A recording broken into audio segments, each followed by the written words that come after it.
बताते चलूं, गैरों में रामायण और महाभारत के वाक़यात हैं।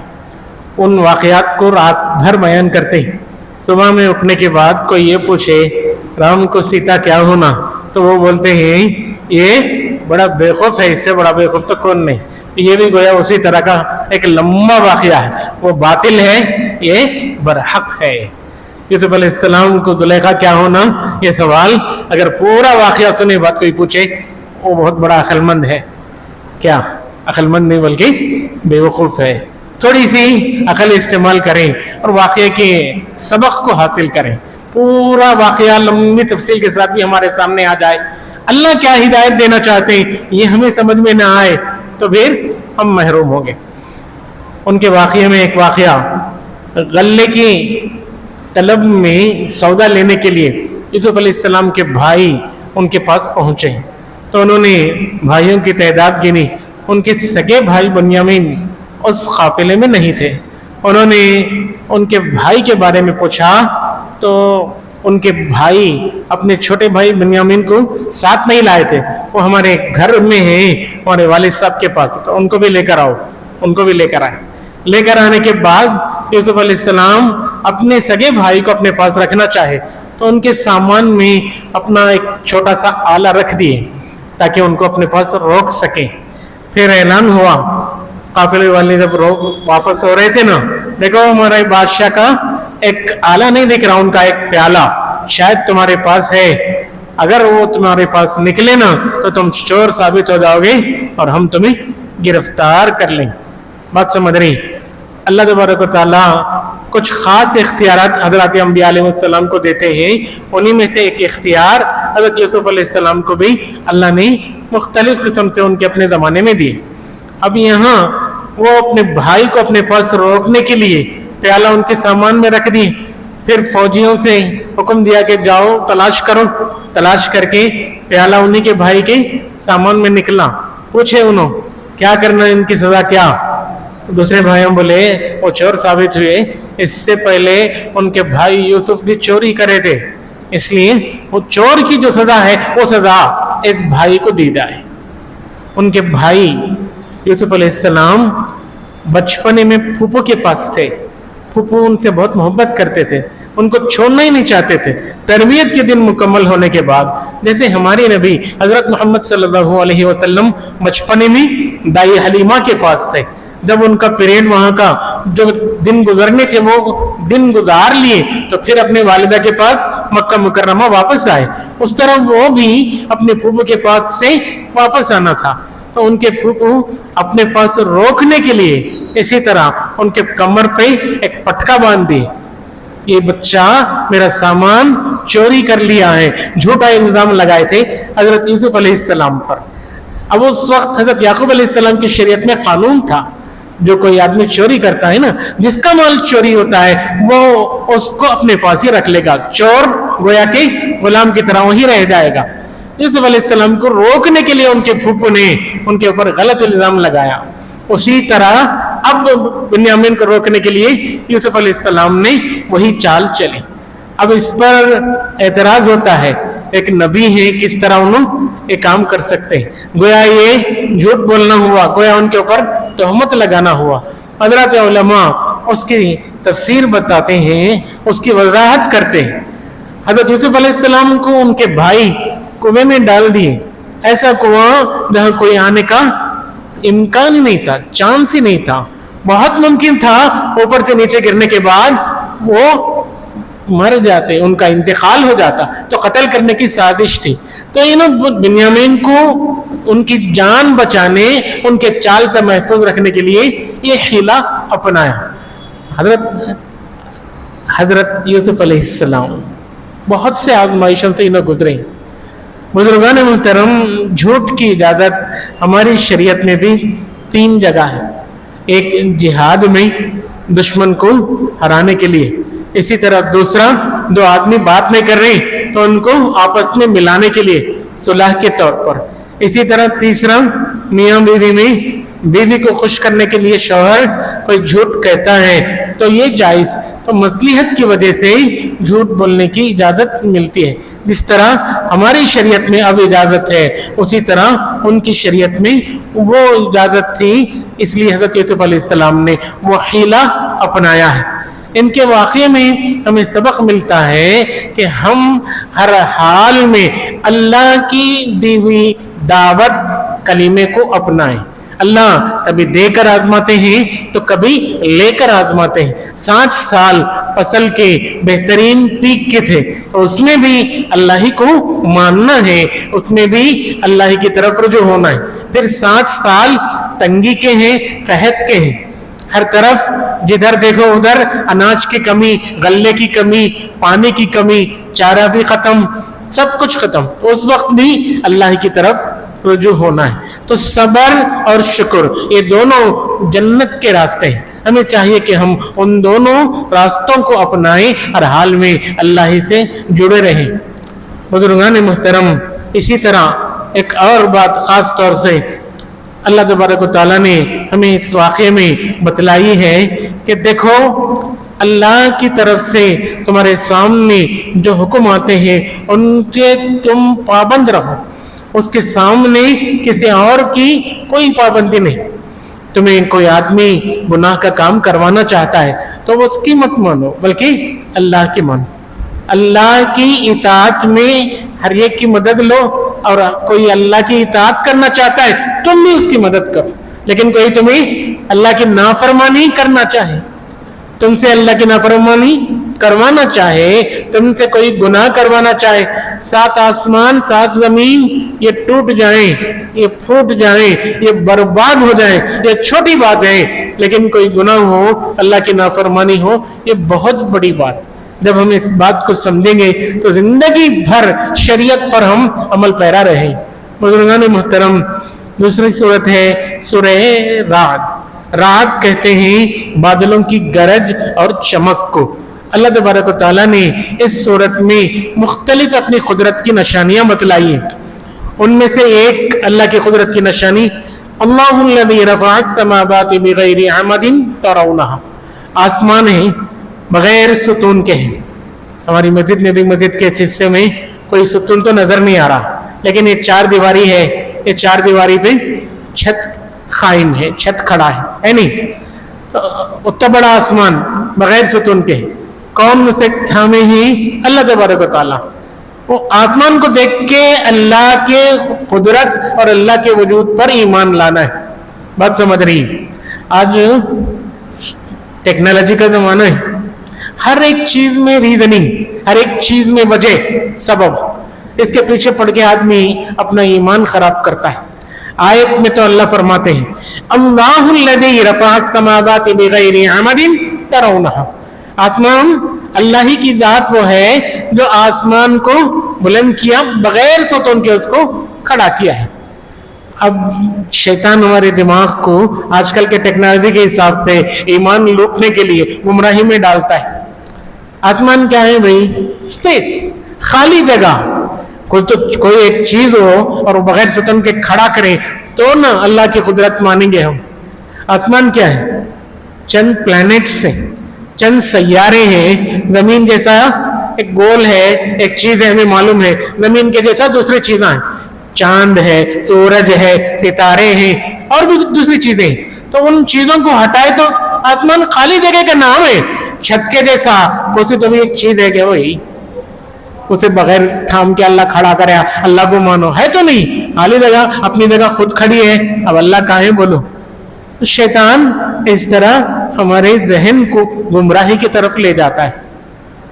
اس کا سیدھا سیدھا جواب یہی ہے، ایک کے بعد ایک جواب دیتے بیٹھیں گے، شیطان جوابوں کو توڑتے بیٹھے گا۔ اللہ تبارک و تعالیٰ نے الذین یؤمنون بالغیب، مومنوں کے بارے میں فرمایا مومن وہ جو بن دیکھے اللہ پر ایمان لایا ہے۔ تو ایسے ہی بغیر دلیل کے ہم مانتے ہیں اللہ ہے، اللہ ایک ہے اور قدرت والے۔ پھر بھی دلیل چاہیے عقل کی تاکہ ہمیں اطمینان ہو، ایمان میں پختگی آئے۔ تو حضرت انسان اپنے بارے میں غور کر لے، انسان کتنی چیزیں بنایا تو جی، لائٹ بنایا، فین بنایا، کمپیوٹر بنایا، یہ بنایا، وہ بنایا، ہر ایک چیز میں اس چیز کو وہ चालू करना चाहता है, उसे रन करना चाहता है, तो उसके लिए वो बटन दबाने का मोहताज है। फैन में फैन चल रहा है, तो जब वो बटन ऑन करेगा तो फैन चलेगा, बटन ऑन नहीं करेगा तो फैन नहीं चलेगा, है कि नहीं? ऐसे ही कंप्यूटर है, एसी है, कूलर है, कब चलती वो? बटन ऑन करे तो चलती, नहीं करे तो नहीं चलते। अब इंसान को देखो, हजरत इंसान है, यहाँ बैठे मस्जिद में, तहरत आ रहा, क्या रहा? तहरत आ रहा, तो करते क्या? नहीं करते। तहरत खाने में जाको तहरत करते है। यहाँ तहरत को रोकने के लिए बटन क्या भी नहीं दबाना पड़ा गया नहीं। वैसे तो वहाँ मंगाई बात, तहरत को निकालने के लिए, बदन से खारिज करने के लिए बटन क्या भी दबाना नहीं पड़ा गया भाई, नहीं पड़े। अल्लाह तबारक व तआला हजरत इंसान की शक्ल में ऐसी मखलूक को पैदा करे हैं जो बगैर बटन के सिर्फ इरादे पर काम करती है कि नहीं? अब बोलो, इंसान बड़ा, अल्लाह बड़ा? कौन बड़े दी? अल्लाह। कौन बड़े? अल्लाह। तो इसी से बात समझ में आती है, अल्लाह तबारक व तआला बड़े, अल्लाह की कुदरत बड़े, अल्लाह मौजूद है। इन चीजों को हमें समझना है। और दूसरी बात, आजकल के हमारे हालात में हक और बातिल का टकराव होते जाता है, हमेशा होते रहता। बात मुसलमान भाइयों को अल्लाह माफ करे, अपने मुसलमान होने पे शर्मिंदगी है। मैं कैद पैदा हुआ कि मैं मुसलमान बन को, गैर हमें पैदा होता तो अच्छा था, ऐसा ख्याल आता। नौजुबिल्लाह, इतना सताया जा रहा है अब मुसलमान कौम को। कमजोर मुसलमान अपने मुसलमान होने पे शर्मा रहा, कोशिश कर रहा अपने आप को छुपा ले। खुद को छुपा ले तो कोई बात नहीं, ईमान छोड़ा तो पूरी बर्बादी उसकी। दुनिया में हर एक आदमी आया है और दुनिया से हर एक आदमी जाएगा, यहाँ कोई नहीं रहेगा। कुल्लु नफ्सिन ज़ाइक़तुल मौत। अब कामयाब वो जो यहाँ आकर यहाँ से जाते हुए अपने ईमान को अपने साथ सही सलामत बचा कर ले जाता है। जो ईमान से हाथ धो लिया वो बड़े नुकसान में आ गया है। तो बुजुर्गाने महतरम, इसी सूरत में अल्लाह तबारक व तआला हक और बातिल के टकराव को और फिर हक ही जीतेगा इस बात को समझा रहे हैं। अंज़ल मिनस समाई माअन फसालत औदियतुम बिक़दरिहा फहतमलस सैलु ज़बदर राबिया। अल्लाह फरमाते हैं, बातिल एक मर्तबा ऐसा होता है जैसे सैलाब आता है। कर्नूल में भी सैलाब आया था नहीं? तब 2009 अक्टूबर, रात में सोए थे, मस्त खराटे मार लेते रात में। सुबह में उठे तो क्या कि कच्चा लगता है, ठंडा है, तो ऐसा हाथ रखे, उठ को देखो तो परेशान हो गए, आधी खाट सैलाब में डूब गई, या अल्लाह पुकारे। उसके बाद 3 दिन तक पुकारते उससे, सैलाब आया तो हर मोहल्ले में आया, हर घर में आया, हर दरवाजे और खिड़की को, हर चीज को छुआ, काम भी किसको भी बख्शा नहीं। खाली पानी को देख कुछ कितने भी लोग अल्लाह को प्यारे हो गए, है कि नहीं? सैलाब आया तो ऐसा आता, होता था, फुल्लाता, जोर के साथ आता। लेकिन अब है क्या? सैलाब है? अब नहीं, अब हम इत्मीनान से हैं। वो वक्ती चीज थी। बातिल की मिसाल अल्लाह उसी से समझा रहे हैं। देखो, सैलाब है जैसा बातिल भी आता, जोर के साथ आता, अकड़ कर आता और बहुत ऊंचाई के साथ आता। लेकिन उसको मैं क्या मुकद्दर करता हूं? उसके लिए मैं हार जाना, उसके लिए मैं खत्म हो जाना मुकद्दर करता हूं और हक के लिए जीतना और बाकी रहना मुकद्दर करता हूं। अल्लाह उसी को समझा रहे। पानी चढ़ता है, उसके अंदर मैल कुचैल भी होती है और झाग भी होती है। ऐसा नजर आता है कि न जाने क्या क्या है पानी में। सैलाब आया ना, उसमें बिच्छू थे, कीड़े मकोड़े थे, सांप थे, हत्ता के बहुत सारे लोग बोले बटो कब्रिस्तान में जो आदमी मरने के बाद दफन होता है ना, लाशें मैयता, वो बाहर आ गया, पानी क्या क्या आ गया बाहर। लेकिन जब सैलाब चला गया तो सब कुछ दब गया फिर अंदर। तो सैलाब जब आता है पानी में क्या कुछ आता है। जुम्मा घर में पढ़ लो, होली का रंग पसंद नहीं तो बोल रही, अभी ये बोल रही, अभी वो बोल रही, अभी क्या क्या की बोल रही। आज हर मुमकिन कोशिश कर रहे हैं वो किसी तरह बातिल को हर मुसलमान पे थोपे। اس سے کچھ نہیں ہوگا. آج ان کے خلاف ہتھیار اٹھا کے جا کے لڑنا یہ ضروری نہیں, اپنے ایمان کو بچانا ہم میں سے ہر مسلمان پر فرض ہے. اللہ مثال دے رہے ہیں, دیکھو جھاگ ختم ہوتی ہے نا تو خالص جو چیزیں ہیں, جو لوگوں کی فائدہ مند چیزیں وہ رہ جاتی ہیں نیچے. تلچھٹ, تیل پکاتے ہیں, چائے بناتے ہیں, چائے کو ابال آتا, ڈکاشن اور وہ یہ سب چھاننے کے بعد نیچے جو چائے پتی رہ جاتی نہیں, بعد میں چائے الگ کر لیتے. بالکل اسی طرح یہ حق و باطل ہمیشہ ٹکراتے رہتی. تمہیں حق پر ہو, اللہ تمہاری جیت مقدر کرے. آزمائشیں آتی ہیں نا تو ان آزمائشوں پہ صبر کرو. ان آزمائشوں کے وقت اللہ سے دور نہ جاؤ, ایمان سے ہاتھ نہ دھو, یہی تمہارا فرض ہے. بزرگان محترم, اللہ تبارک و تعالیٰ اس میں ہمارے لیے آج کے اب کے بلکہ آج جو ان کا تہوار ہے اس کے اعتبار سے بھی ہمیں کیا کرنا, ہمارا کیا فرض ہے, ہدایت دے رہے. تمہارا فرض یہ ہے اپنے ایمان کی سلامتی, کسی طرح کفر کو اپنے اندر پانی نہ دو, یہ تمہارا فرض ہے. بزرگان محترم, ایک اور صورت ہے اسی پارے میں, سورہ ابراہیم. اس صورت میں حضرت ابراہیم علیہ السلام کا واقعہ بہت تفصیل سے ہے, اسی لیے اس صورت کو سورہ ابراہیم رکھے ہیں نام. اس میں ایک آیت ہے, اللہ فرماتے ہیں وَمَا أَرْسَلْنَا مِن رَّسُولٍ إِلَّا بِلِسَانِ قَوْمِهِ. قرآن عربی میں نازل کریں. کیوں؟ اس لیے کہ اللہ کے نبی صلی اللہ علیہ وسلم مکے میں پیدا ہوئی اور آپ نبی بنائے گئے عربوں کے, ان سب عربی جانتے تھے, اس لیے قرآن بھی عربی میں نازل کی گئی. یہی اللہ کا اصول ہے. ہر ایک رسول کو ان کے قوم کی جو زبان ہوتی ہے نا اسی زبان میں اللہ نے بھیجا ہے. ان کی جو مادری زبان ہے, نیٹو لینگویج, ان کی جو اپنی بھاشا ہے, وہ یہ آج کل کے اعتبار سے بھی ہمارے لیے ضروری ہے. قریوں میں ہمارے مادری زبان تیلگو ہے, تیلگو بولتے رہے لوگ.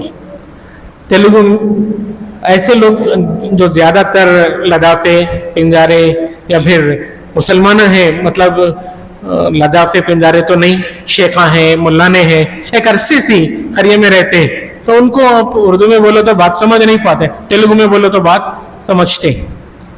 میں تیلگو والوں میں بھی ایک عرصہ رہا ہوں, 4 سال 5 سال کا عرصہ. ان کے اندر تراویح کا بھی موقع, ان کے اندر بات چیت کا موقع, ان کا ذہن جو سمجھا ہوں, مسجد میں ایک سجدہ کرتے اور پھر مندر کو جا کر ایک نعرہ پھوڑتے. ان کا ذہن جو پختہ اسلام میں نہیں آئے ہیں ابھی, ان کی توحید ابھی مضبوط نہیں بنی ہے, ان کی سوچ یہ ہوتی ہے کہ میں یہاں ایک مذہبی رسم ادا کیا, وہاں بھی ایک مذہبی رسم ادا کروں گا تو دونوں طرف میں انصاف کرنے والا بن جاؤں. یہ بہت غلط بات. ہمارا فرض ہے ہم ان کو سمجھائیں ایمان کیا ہے. توحید ایک خدا کو ماننا ہے, توحید شرک کو چھوڑنا ہے, یہی اصل ہے. تو اس کے لیے بھی مختلف کوششیں ہوتی رہیں. ہمارے یہاں ہمارے ایک بزرگ حضرت مولانا نور اللہ قادری صاحب رحمۃ اللہ علیہ, ان کی بہت ساری کتابیں تھیں. ان کے اپنے زمانے میں انہوں نے اس پر بہت محنتیں, بہت کوششیں کی. تو میں ہمارے حضرت ہیں حضرت مولانا مفتی شکیل احمد صاحب دامت برکاتہم, جو پھر ذوالفقار صاحب کے خلیفہ ہیں, انہوں نے ایک بیانات کی ترتیب ایک کتاب دی, خطبات اکابر, اردو میں ہے کتاب اصل میں, اور وہ کتاب میں زیادہ تر تبلیغی سالانہ اجتماعات میں جو اس وقت کے بڑے علماء بیان کرے ہیں وہ بیانات ہیں 4-5, لیکن بیسکس ہیں اسلام کے بیسکس, کلمہ, عمل صالح, نجات کیا ہے, ایک چھوٹی کتاب, بہت مفید کتاب ہے. اس کتاب کو اس آیت کے تحت میں اللہ ہر رسول کو ان کے قوم کی مادری زبان میں بھیجتے ہیں, تو اس آیت پر عمل کرنے اور تیلگو برادری کو ایمان اور اس کے بیسکس معلوم کریں, اس نیت سے حضرت کی کتاب کو میں تیلگو میں ترجمہ کرے ہوئی. کتاب ہے پیدلا ویاکھیالو خطبات اکابر, ہے تو بیانات بڑوں کے, حضرت مولانا یوسف صاحب پالن پوری رحمۃ اللہ علیہ اور اس طرح کے. کتاب میں پورے 6 بیانات ہیں. 6 کے 6 بیانات میں 5 بیانات 5 سالانہ تبلیغی اجتماعات کے ہیں. اس کے ساتھ ساتھ ایک بیان ہے جو حضرت مولانا مفتی تقی عثمانی صاحب مدینے میں بیان کرے تھے. बड़ी अच्छी किताब है। मैं आपसे दरख्वास्त करूँगा, आपके इमाम साहब के पास ये किताब मिलती है जिसका प्राइस, जिसकी कीमत 100 रुपये है। आप खुद भी इस किताब को लो और इसको पढ़ो और दूसरों को भी पहुँचाओ। बड़ी अच्छी किताब है।